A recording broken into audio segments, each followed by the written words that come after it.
El Océano Pacífico es mucho más que un azul inmenso en los mapas. Es la última frontera, una biblioteca geológica y biológica que apenas hemos comenzado a leer. Bajo la superficie se esconden la fosa de las Marianas, cadenas de montañas submarinas, respiraderos de ventilas hidrotermales, depósitos de minerales ocultos y ecos de naufragios y civilizaciones olvidadas.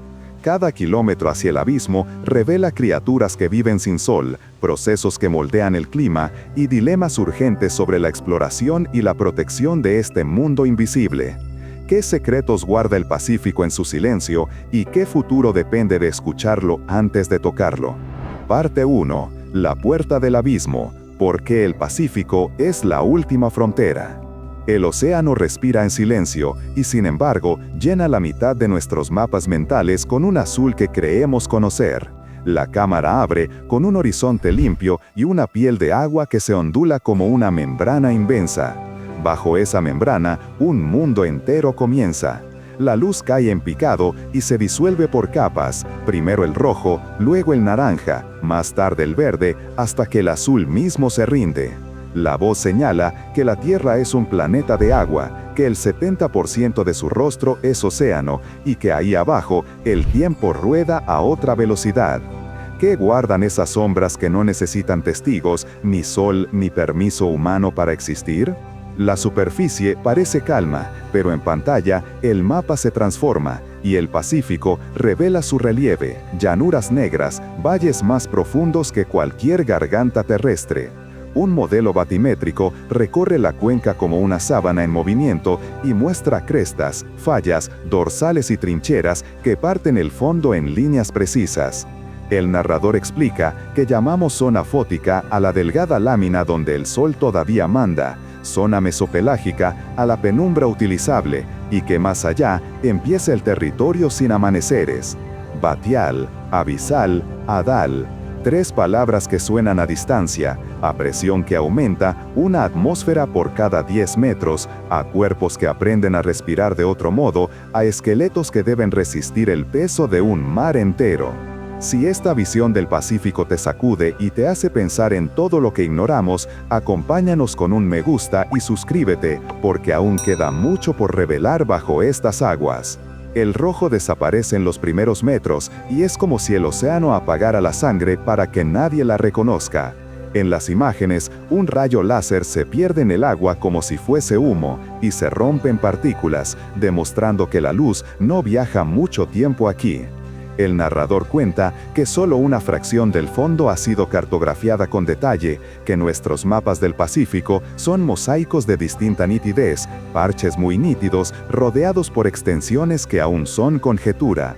No es ignorancia voluntaria, es una limitación técnica y económica, sensores que deben sobrevivir a la presión, barcos que custodian semanas de misión, presupuestos que se agotan antes de que el fondo se rinda.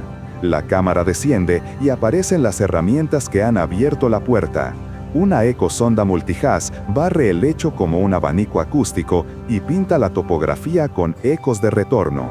Un AV avanza en silencio, navega con acústica inercial y traza líneas precisas a pocos metros del suelo, toma fotografías estereoscópicas que luego el ordenador recompone en relieves palpables. Un ROV, unido al buque por un cordón umbilical, desciende con faros fríos y su brazo articulado recoge una roca que parecía inalcanzable. Un bastidor CTD baja y sube para capturar perfiles de conductividad, temperatura y profundidad y deja ver cómo el océano escribe su clima en columnas invisibles. Sobre el sedimento, una cámara de caída se posa con cuidado y espera a que la vida curiosa rompa el cuadro.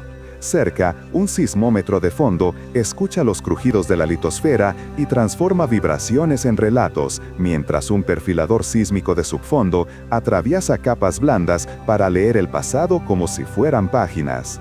La voz cuenta que incluso cuando no vemos, leemos ADN. Un frasco de agua y una secuenciación bastan para reconocer a quienes han pasado por ahí, aunque no se dejen filmar. ADN ambiental como huella dactilar de presencias esquivas. En pantalla, una animación muestra cómo fragmentos microscópicos de piel, mucosas o heces se convierten en nombres y esos nombres dibujan comunidades. La oscuridad deja de ser un vacío y se convierte en un texto en clave. Aparece entonces una pequeña procesión de hitos, no como trofeos, sino como primeras llaves. Trieste, 1960, una esfera de acero con dos hombres colgando sobre la noche líquida, el primer apretón de manos con lo inconcebible. Kaikō y Shinkai, la escuela japonesa que bajó donde nadie bajaba y enseñó disciplina a la curiosidad. Nereus, ingenio brillante que se perdió en 2009 porque el océano recuerda cobrar sus deudas.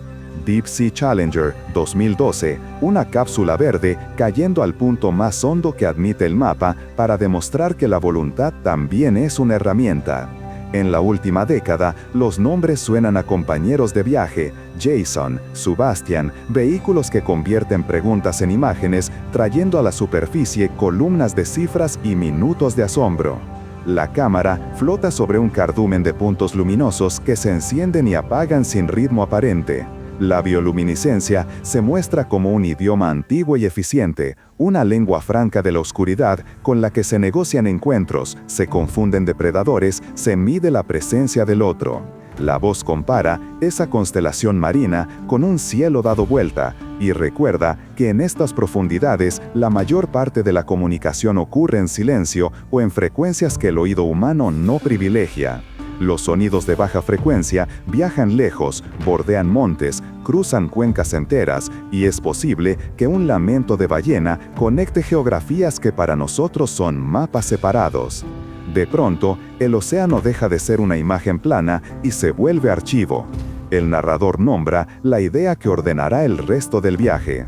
El Pacífico no es solo agua, es una biblioteca geológica y biológica donde cada capa de sedimento guarda un invierno antiguo, donde cada microbio cuenta una solución química para la vida sin sol, donde cada relieve anota el pulso tectónico que ha construido y destruido continentes.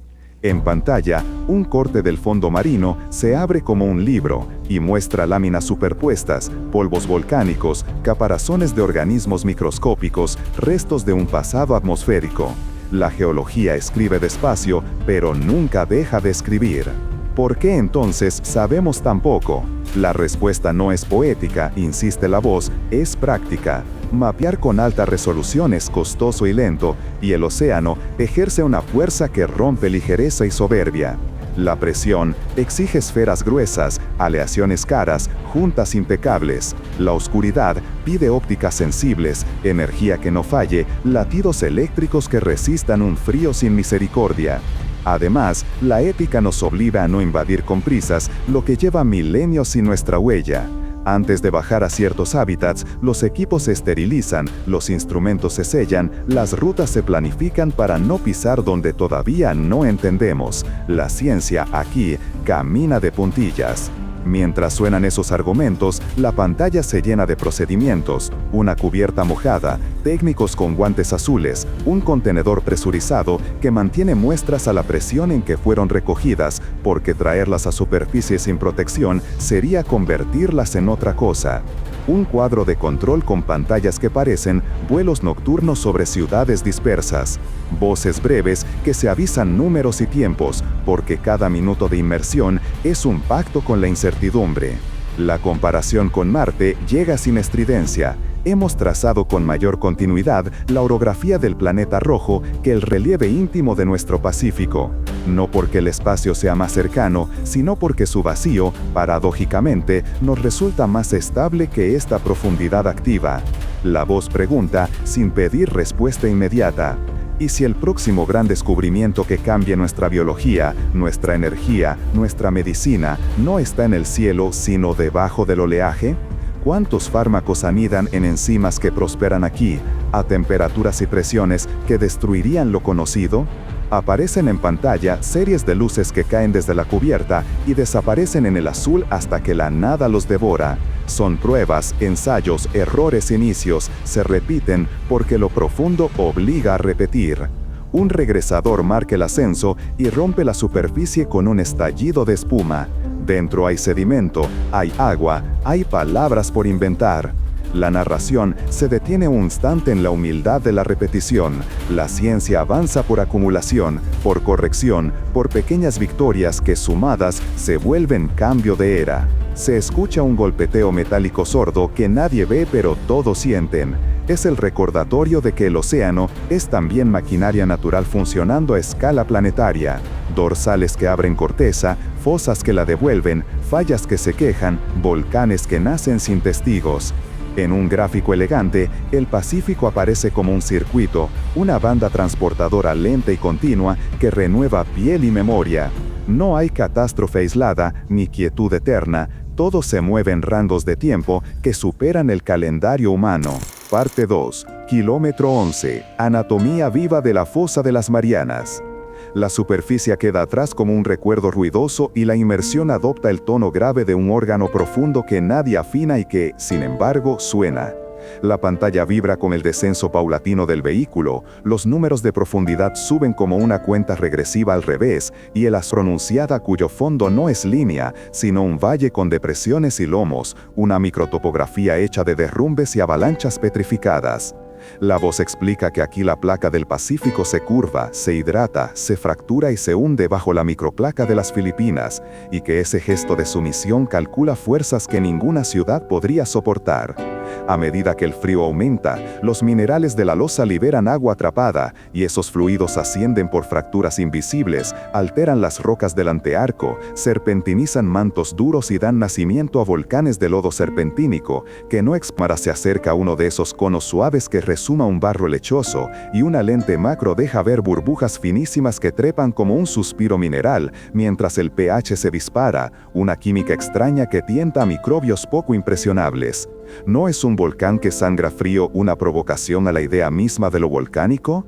El vehículo recoge altura y vuelve al eje de la fosa, donde la hidrodinámica adopta leyes propias. En pantalla, flechas semitransparentes dan forma a corrientes que no obedecen a la intuición superficial, un flujo canalizado que corre por el surco como si la fosa fuera un río de agua detenida, un pasillo donde la gravedad empuja finísimas nubes de flota sin alarde, se apoya en la arena como quien descansa en una mesa de plomo, mueve la boca con un gesto que parece una oración silenciosa. ¿Cómo no pensar que este animal es la demostración de que la vida escribe con cualquier tinta? El narrador abre el plano hacia lo que no se ve y sin embargo sostiene lo que se ve, condenarlo a convertirse en otra cosa. La cámara crea un montaje con el laboratorio húmedo del barco, luces blancas, manos enguantadas, etiquetas que anotan hora y coordenadas, y muestra una secuenciación rápida de ADN ambiental que, en horas, devuelve una lista de nombres que ni la lente más fina había visto. La fosa habla por impresión digital microscópica, como si una multitud invisible hubiese dejado su firma en el agua. El narrador detiene el ritmo para escuchar los sonidos. Un hidrófono registra un crujido prolongado que podría ser el lomo de la litosfera recolocándose, un murmullo grave que viaja kilómetro tras kilómetro y roza sensores que ni siquiera estaban buscando. A veces, el eco lejano de una ballena convierte la fosa en una nave sonora y la voz revela un hilo conductor que une lugares separados por miles de kilómetros y por historias sísmicas diferentes. No existe un abismo solitario. Existe un cinturón. No hay un ultramar singular. Hay un rosario de gargantas donde la litosfera baja la cabeza y desciende al manto con la solemnidad de una procesión mineral. Las líneas de subducción dibujan arcos, los arcos levantan cordilleras volcánicas, las cordilleras se resquebrajan, y por esos resquebrajamientos el planeta exhala calor, metales, fluidos, gases y a veces silencios que más tarde se traducen en olas que cabalgan de un continente a otro. ¿Qué secretos comparten estas trincheras que no comparten las aguas tranquilas que las cubren? Tonga Kermadec es el primer latido que la cámara visita con respeto. La imagen muestra un perfil batimétrico que corta el fondo como una cuchilla azul, y la fosa se revela como un tajo limpio y vertiginoso, donde la placa del Pacífico, apresurada y obediente, se sumerge bajo la placa indo-australiana, en uno de los bailes de convergencia más rápidos del planeta. El relieve no es una simple V, Es una V con costuras vivas, un surco que visto de cerca, exhibe bancales inestables, taludes con cicatrices recientes y abanicos de derrubios que se abren hacia el eje como manos de arena que intentaran cerrar la herida. Sobre la traza del arco volcánico se alzan conos activos que respiran gases invisibles, y por debajo del arco corre un sismos que puntúan el subsuelo con una regularidad inquietante. La voz explica que en Tonga, la subducción es un río subterráneo acelerado, que las placas no solo se encuentran sino que corren una carrera silenciosa, cuya meta es la profundidad, y que esa prisa deja huellas medibles. Se registran megatsunamis en la memoria geológica, se enumeran desencadenantes que incluyan rupturas súbitas y deslizamientos en masa, y se muestran turbiditas depositadas en cuencas lejanas como firmas difuminadas de un desastre ya mudo. El espectador ve flechas blancas sobre un mapa, que señalan rutas de olas históricas cruzando el Pacífico y acariciando costas que jamás conocerán el fondo que les dio origen, y entiende que esta garganta dialoga con playas que no saben su nombre. ¿Cómo no pensar que cada ola que rompe en una costa lejana es la voz lejana de esta trinchera? En Tonga la temperatura del subsuelo dibuja gradientes duros, y esos gradientes alimentan ventilaciones profundas dispersas como islas químicas invisibles. Los campos de respiraderos aparecen y desaparecen como ciudades efímeras, y a su alrededor se levantan comunidades que no necesitan sol. La cámara desciende en ROV por el talud interno, y sobre el eje hadal, vemos cortinas de partículas que viajan con el flujo canalizado, laderas lisas que de pronto se convierten en graveras inestables, y el esqueleto de un pez de aguas medias que alguna corriente traicionó y envió al reino de la presión. A pocos metros, un pez caracol hadal se pega al sedimento con una dignidad serena, y el narrador susurra que Kermadec guarda linajes únicos que, aun parecidos a los de Marianas, responden a su propia música evolutiva. El cinturón del abismo no es un único idioma, es una familia de dialectos, con palabras compartidas y acentos irrepetibles. Cuando los científicos comparan ADN de estas criaturas, descubren parentescos lejanos y rupturas antiguas, puentes larvarios improbables y fronteras invisibles que las corrientes de fondo mantienen con una disciplina que ni el mejor ingeniero reproduciría.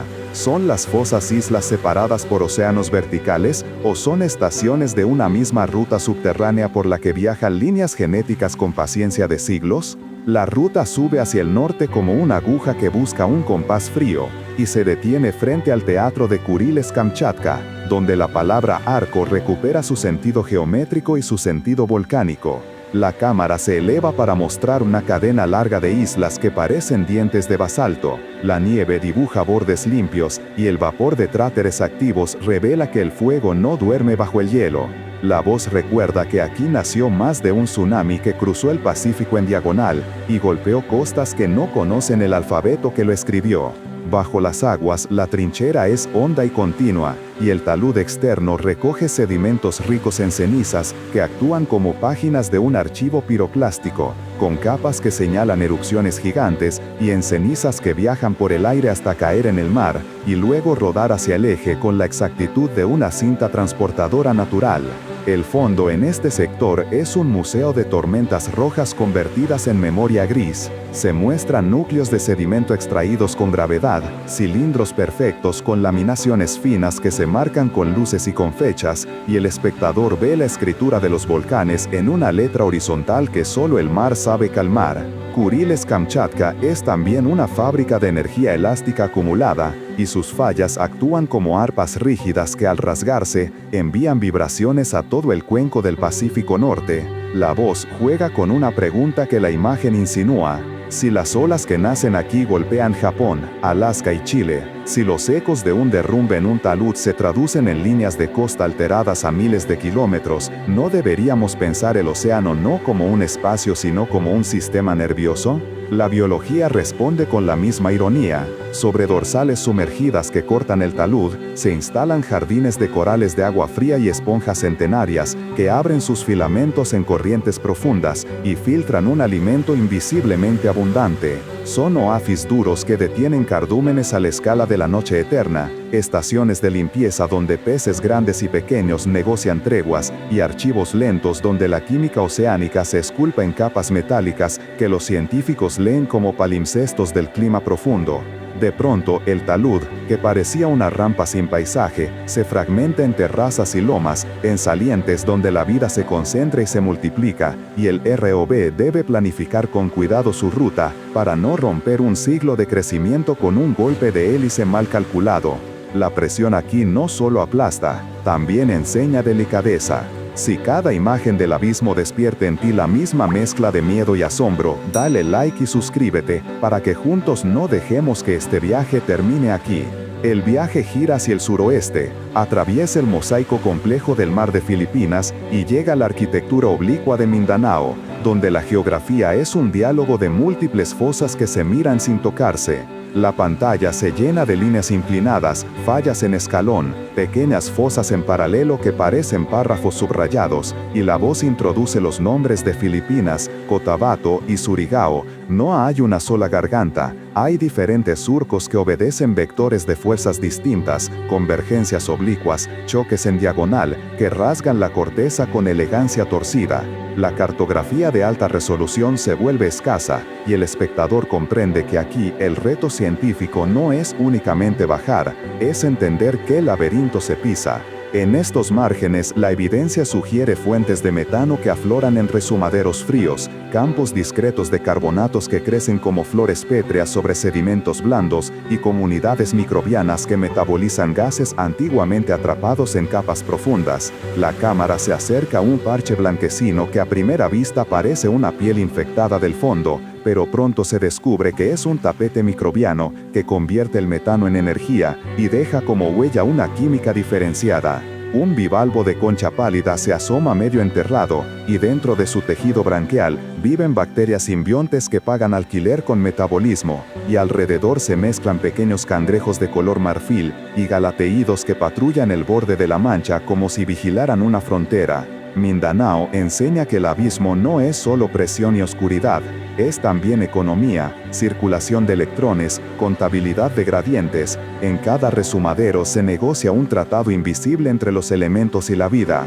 Para entender la singularidad del cinturón, la narración hace una pausa, salta un océano, cruza el umbral de las cuencas y se posa en el Atlántico frente a la fosa de Puerto Rico, que aparece como un espejo oblicuo de procesos similares en un escenario distinto. La imagen muestra una depresión alargada y profunda al norte de la isla, bordeada por la falla septentrional que trepa en diagonal como una cicatriz inclinada. La voz comenta que aquí la subducción es oblicua, que la placa caribe y la norteamericana se rozan con un gesto complejo que mezcla empuje y deslizamiento lateral, y que el gradiente de pendiente es uno de los más abruptos del Atlántico. Los riesgos locales son visibles incluso desde el aire, bajo esa curva azul intensa que los mapas turísticos dibujan como promesa de aguas claras, se esconde un escalón que puede, en ocasiones, amplificar el movimiento y enviar olas hacia costas muy habitadas. El Laboratorio Natural de Puerto Rico permite comparar cimientos tectónicos con geografías humanas muy cercanas, y así el espectador entiende que las fosas no son entelequillas polarizadas en mares remotos, son mecanismos presentes que requieren escuchar su gramática sísmica, con la misma atención como se escucha el parte meteorológico. La cámara desciende unos metros para mostrar pliegues pequeños en el talud, y revela niveles de arena colapsadas que cuentan con honestidad una historia de tumbos y acomodaciones. El contraste con el Pacífico no resta parentesco, lo subraya. El hilo vuelve al Índico y se amarra en la fosa de Java, parte de la gran costura del cinturón de fuego. Parte 4. Vida sin sol. Ventilas hidrotermales y la química que crea mundos. La cámara se hunde en una oscuridad sin bordes, y de pronto, el negro se llena de nieve caliente. No es ceniza ni humo verdadero. Son minerales que precipitan al instante cuando el agua hirviente del subsuelo se mezcla con el mar helado de la profundidad. Ante el objetivo del ROV, se alza una torre viva, una chimenea que exhala un penacho negro como tinta líquida que sube y se deshace en remolinos. El narrador afirma sin elevar la voz que aquí el fuego aprendió a hablar en agua. Lo que vemos son fuentes hidrotermales, respiraderos que brotan donde el lecho se agrieta, donde el calor del planeta encuentra poros y fisuras, donde el océano se vuelve laboratorio y forja metales con la paciencia de un herrero ciego. La temperatura en la boquilla puede rozar los 400 grados, pero la presión mantiene al agua en estado líquido y al salir arrastra hierro, cobre, zinc y azufre que cristalizan de inmediato en una nevada oscura. En otras torres cercanas, el humo es blanco, no por pureza sino por química distinta, sílice y carbonatos que precipitan como leche mineral y amurallan el vacío con una arquitectura de hueso. La pantalla alterna entre ambas arquitecturas, negras y blancas, y el relieve de la dorsal luce como una ciudad nacida de la mezcla entre hornos y arrecifes. La voz explica que no todas las dorsales laten al mismo ritmo. Donde la corteza se separa rápido, el fondo vibra como una costura que no deja de abrirse, y las fuentes nacen y mueren con una rapidez que obliga a la vida a estar de guardia. Donde la expansión es lenta, las chimeneas pueden sostenerse décadas, a veces generaciones humanas, y los animales aprenden direcciones y rutinas alrededor de un calor confiable. El ROV se acerca a una boquilla, y la pantalla se llena de cristales metálicos, tubos entrelazados, setos minerales que dejan huecos por los que circula agua hirviente. La arquitectura es porosa, precisa, como si la torre hubiera sido impresa por una inteligencia mineral que calcula milimétricamente dónde dejar un túnel, dónde crecer una nervadura, dónde colgar un balcón de pirita. Si el flujo se apaga, la torre cambia de estado de ánimo. Las anhidritas internas se disuelven y quedan cavernas, pasajes huecos, donde otras comunidades se instalan y colonizan el silencio. Las fuentes tienen infancia, madurez y ruina, y cada fase escribe su propio catálogo de especies. Entre la penumbra del penacho aparece un penacho de vida, un racimo de tubos blancos que se mecen en una brisa que no existe fuera del cuadro.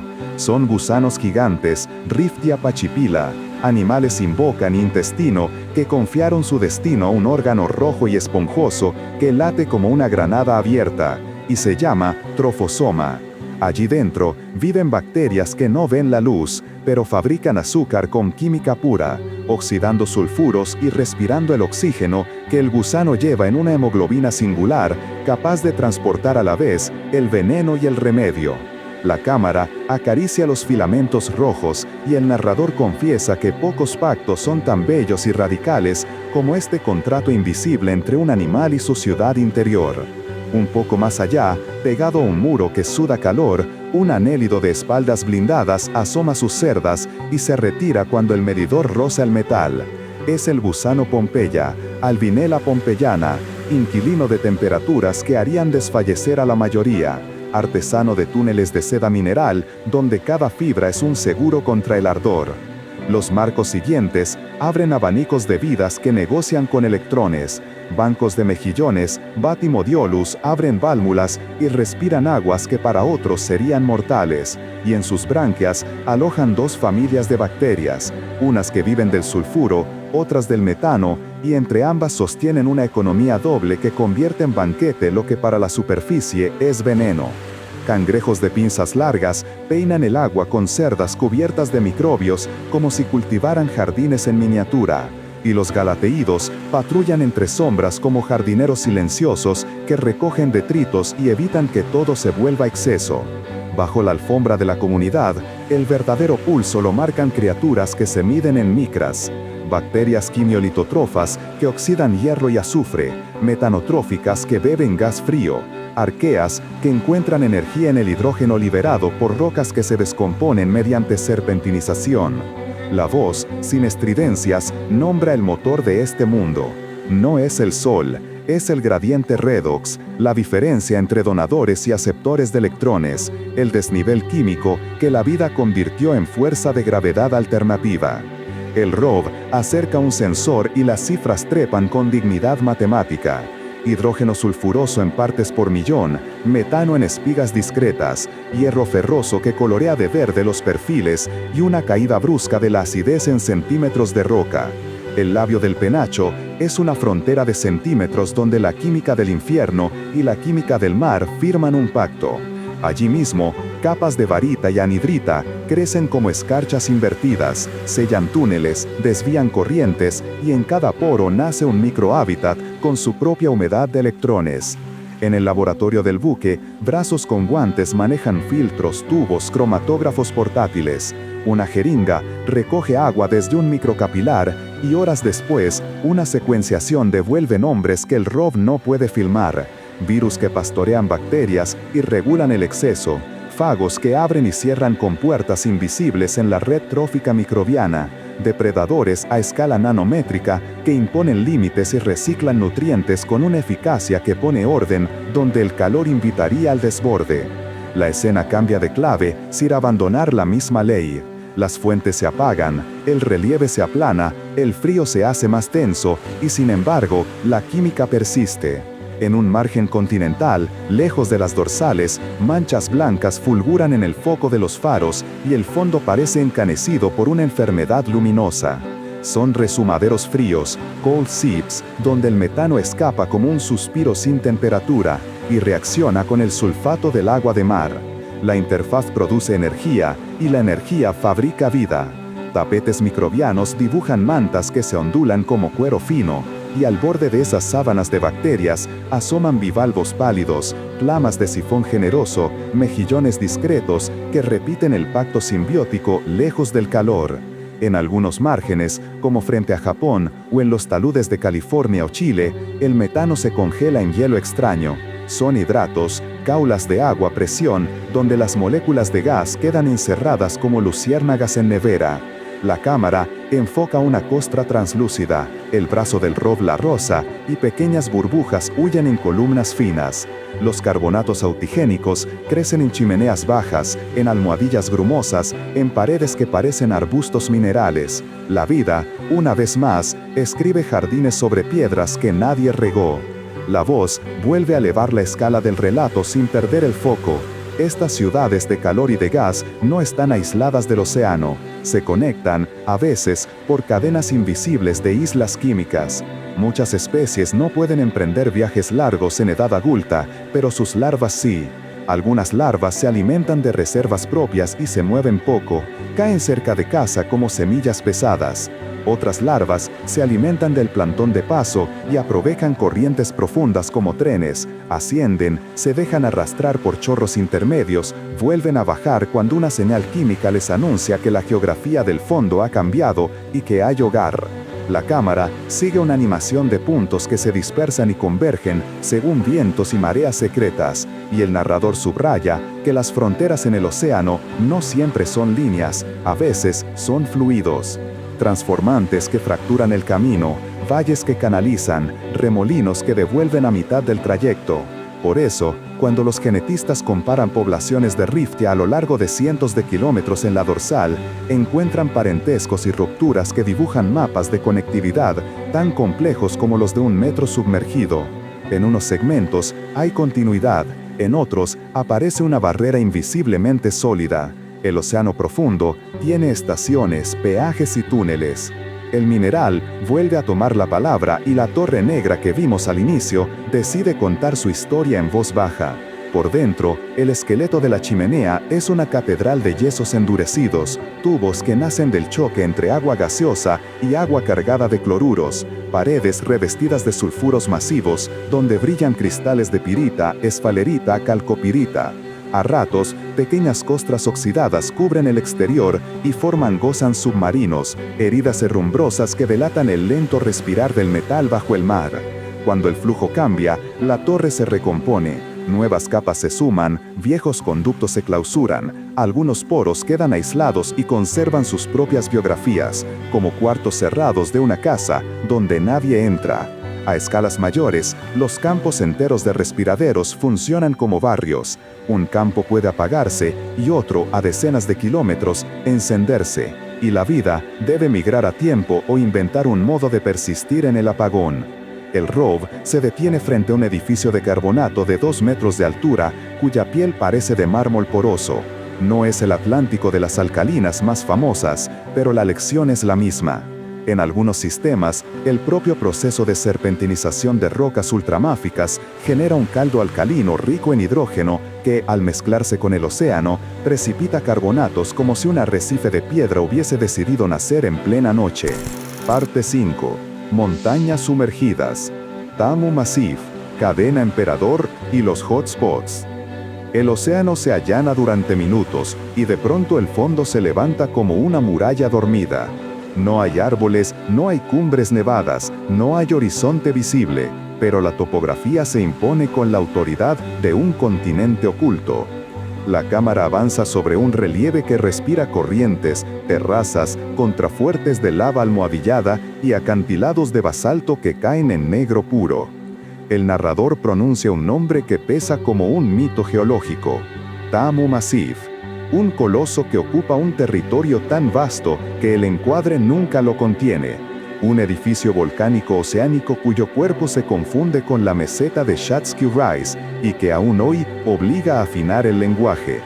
¿Es un único volcán de perfil suavísimo alimentado por pulsos descomunales o un conjunto de centros eruptivos que, superpuestos, dibujan la ilusión de una sola montaña? La duda no resta grandeza, la subraya. Las lavas se extienden en mantos casi horizontales, se solapan en coladas que parecen sábanas solidificadas, y entre capa y capa se adivinan pausas de un planeta que respiró con cadencias que ningún reloj humano puede registrar. En lo alto de una de esas plataformas, el Rob roza la piel del tiempo.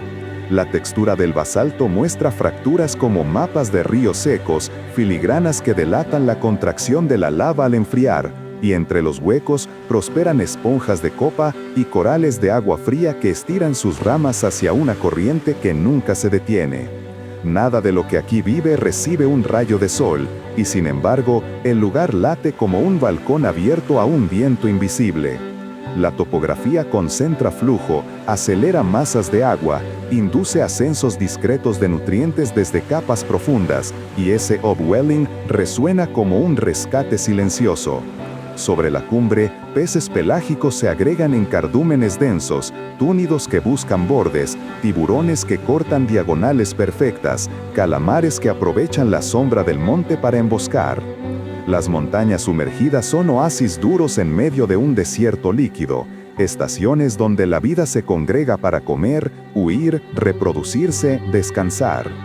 La voz propone un cambio de escala y levanta el mapa hacia el norte, donde una cadena de seamounts traza un collar de cuentas oscuras que se pierden en el Ártico. La cadena Hawái Emperador es, a la vez, una línea y una cronología. Cada monte es un punto en el tiempo, cada isla un capítulo en el avance de la placa del Pacífico sobre una fuente profunda de calor que perforó la litosfera con paciencia de taladro.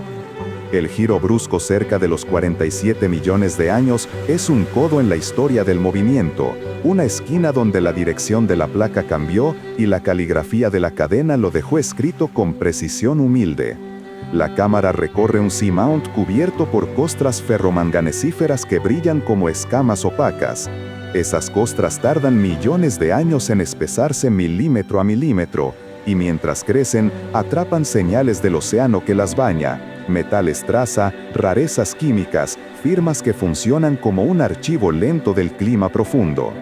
Los científicos leen allí variaciones de circulación, pulsos de polvo eólico, huellas de volcanes lejanos que enviaron cenizas por el aire y terminaron sedimentadas en cornisas que nadie verá hasta que un robot se acerque con una luz blanca.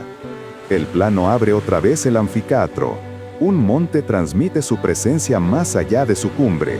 La pendiente rompe la estratificación, fabrica mareas internas que chocan contra el relieve y se descomponen en turbulencias finas. Esa turbulencia mezcla capas, sube un poco el alimento, cambia el itinerario de los plancteres. En las laderas, corales negros levantan estructuras que parecen árboles de hierro, y al pie, jardines de esponjas forman colonias que, vistas de cerca, se revelan como ciudades con plazas, callejones y torres. Cada poro es una sala, cada filamento un segundos. Vemos un domo que crece sin violencia, virtiendo coladas terrazas que, más tarde, alojarán jardines. Vemos la placa moverse. ¿Vamos cuando la superficie calla? Parte 6. Ruinas, naufragios y leyendas. Entre Platón y la evidencia. El océano cambia de máscara y la cámara desciende hacia un teatro donde el hierro duerme como coral oscuro y la historia respira sin pulmones. No hay plazas ni campanarios, solo sombras que conservan formas humanas en la ausencia total de voz. El narrador abre con una frase que no sentencia, sugiere. Bajo esta piel de agua, el Pacífico guarda memoria, y la memoria aquí se oxida, se fosiliza, se cubre de calcita, se convierte en arrecife involuntario. La superficie promete turismo azul, pero el fondo guarda ciudades de guerra y mitos con fecha incierta. ¿Cuánto de lo que creemos ver es huella humana, y cuánto es geología con talento para el equívoco? La imagen se aclara sobre un canal somero de Micronesia, y las losas basálticas de Nan Madol aparecen como dameros grises emergiendo de la laguna, muros de prismas apilados que, vistos desde arriba, dibujan callejones de piedra y plataformas de ritual enterradas en el rumor de las mareas. La cámara flota entre columnas caídas y peces que toman posesión de los patios, y la voz recuerda que no es una ciudad sumergida por cataclismo repentino, sino un complejo megalítico, erigido por manos humanas que dialogaron con la marea y el basalto. La arqueología aquí trabaja con herramientas terrestres y marinas, mide alineaciones, extrae sedimentos de canales, consulta tradiciones orales que recuerdan genealogías. El mito no se destruye, se sitúa. Un corte lleva a Yonaguni, extremo suroccidental de Japón, y el plano se sumerge en terrazas y ángulos que parecen escaleras talladas por una geometría obstinada. Aristas limpias, taludes rectos, plataformas que, durante segundos, evocan plazas y gradas. El ROV gira y revela fracturas paralelas, diaclasas, que la roca sedimentaria acumula por tensiones y corrientes, escalones moldeados por erosión y desprendimientos, formas que la mente humana califica como edificios porque el ojo busca simetrías. La voz no ridiculiza la fascinación, la afina. La ciencia define patrones naturales capaces de imitar arquitectura, y cuando el martillo geológico y el muestreo sedimentario se cruzan con la fotogrametría y el lidar subacuático, la balanza se inclina hacia lo natural. ¿Qué aprendemos de un espejismo que nos devuelve nuestro reflejo? Que el océano también talla ruinas sin civilización debajo. La pantalla se oscurece y un casco emerge desde la penumbra como el lomo de un animal apagado. Un destructor de la Segunda Guerra Mundial yace inclinado en el talud del mar de Filipinas, a más de 5.000 metros, con la artillería cubierta por esponjas y el timón apuntando hacia ninguna parte. Las letras apenas legibles en la chapa son un susurro de puerto lejano, y el narrador recuerda que muchos de estos pecios son tumbas de guerra y requieren respeto, no solo curiosidad. El ROV mide, no toca. Alrededor, peces demersales patrullan y usan los recovecos como refugios, y los cables se han convertido en cuerdas para jardines de microfauna. La metalurgia rinde su orgullo a la biología, y en ese pacto involuntario, la nave revive como arrecife. Un magnetómetro había delatado antes la masa ferrosa a distancia, y el sonar de apertura sintética dibujó contornos que luego la cámara confirmó. La prospección moderna como un faro que no parpadea. Convenciones de la UNESCO, legislaciones nacionales, acuerdos con comunidades locales y la ética de los War Graves trazan límites que la expedición respeta. No todo lo documentable debe extraerse, no todo lo visible debe exhibirse sin contexto, no todo lo accesible es legítimamente accesible. La voz recuerda que el patrimonio no es botín y que cada intervención deja huellas. El trabajo responsable consiste en registrar sin invadir, en entender antes de mover, en compartir sin transformar el fondo en un museo sin alma. El plano final regresa a la pregunta que lo abre todo. ¿Y la Atlántida? La voz sonríe sin que nadie la vea, y la frase elige un atajo honesto. Platón se sirvió de un mito para discutir ética y política, y los mapas del Pacífico prefieren hechos a parábolas. Sin embargo, la intuición que sostiene la fábula no es vana. El mar sí puede tragar ciudades, pero lo hace a ritmos y con métodos que la geología explica. Terremotos, volcanes, subsidencias, tsunamis, ascensos y descensos del nivel del mar. Cuando la cámara asciende, los pecios quedan como luciérnagas apagadas en un valle inmenso, y las rocas que imitaron templos se disuelven en prismas naturales. La voz, ya sin urgencia, enlaza los hilos. El océano profundo reúne lo humano y lo planetario, El hierro y el coral, la evidencia y el deseo de leyenda. Parte 7. La línea vital, dorsal del Pacífico Oriental, clima y el futuro de explorar y proteger. La pantalla muestra el Pacífico desde lo alto, y una cicatriz luminosa atraviesa el océano como un trazo de fuego frío. Es la dorsal del Pacífico Oriental, la línea de nacimiento donde la Tierra fabrica corteza nueva, con una calma que desmiente el hervor interior. La cámara desciende hasta un valle brusco, corta el relieve en ángulo recto. Es una falla transformante. Clipperton brilla en el mapa como una bisagra que fragmenta la dorsal en segmentos y regula la tensión como un metrónomo mineral. Más allá, una encrucijada de triple unión dibuja un nudo limpio. La corteza nace, se desliza y se ordena sin ruido de superficie. El objetivo roza fisuras humeantes, donde el agua de mar penetra, se calienta en lo profundo y regresa, cargada de metales y energía.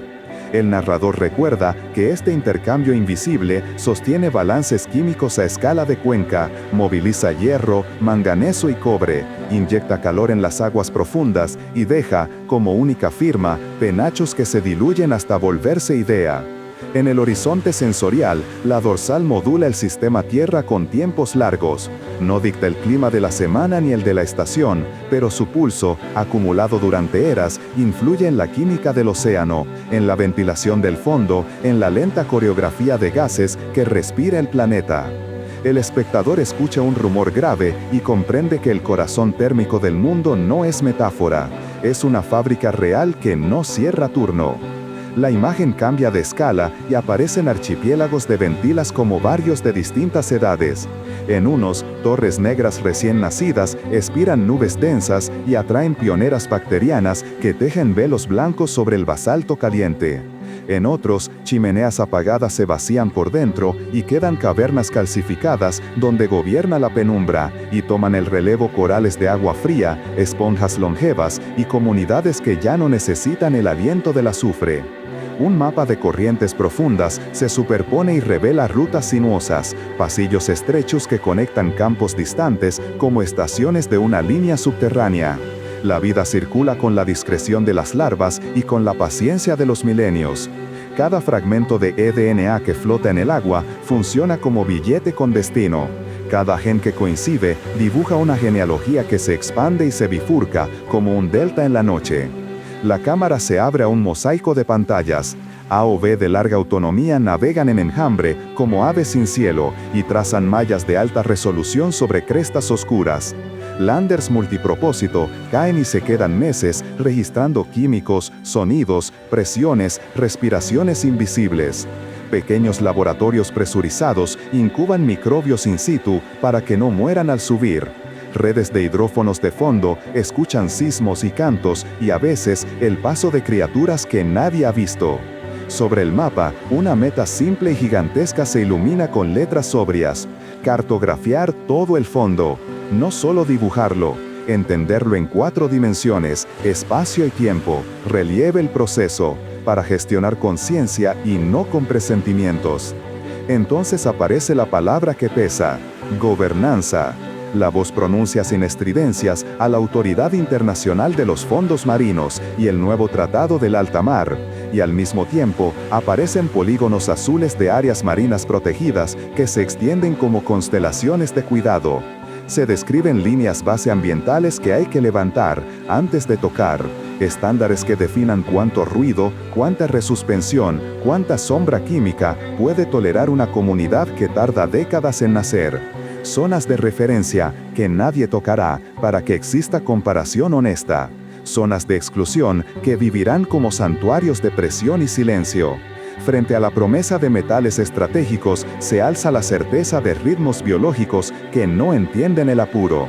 La pantalla muestra un colector experimental que aspira sedimento y levanta una nube parda.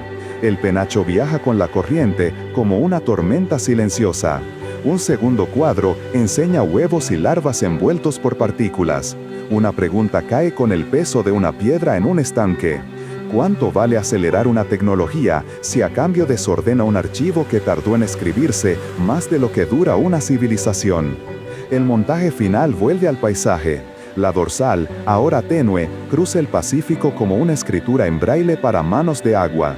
Sobre ella, las ciudades de Ventila se encienden y apagan sus faros químicos. En los márgenes, las fosas devuelven corteza al interior del mundo y actúan como sumideros de historias de luz. En medio, montañas sumergidas curvan corrientes y convocan vida. El océano deja de ser un azul uniforme y se revela como un texto profundo. Quien lo lea con prisa, perderá sentido. Quien lo lea con respeto, ganará futuro. Ante el telón negro de 11 kilómetros de agua, la especie humana aparece como un destello reciente que aprende a nombrar lo que siempre estuvo. El Pacífico enseña que la vida no necesita permiso del sol para organizar belleza y que el planeta respira por cicatrices que no vemos desde la orilla. Explorar no es conquistar, es escuchar. Proteger no es renunciar, es elegir el ritmo correcto. Algún día, cuando un explorador mire bajo el hielo de otra luna, recordará este fuego que habla en agua y entenderá que nuestros océanos fueron la escuela. El tiempo del abismo no mide días, mide paciencia, y a la paciencia, el futuro le pertenece. Si este viaje te conmovió y quieres seguir descendiendo a los lugares donde el mundo guarda su memoria, deja tu like y suscríbete para acompañar las próximas expediciones.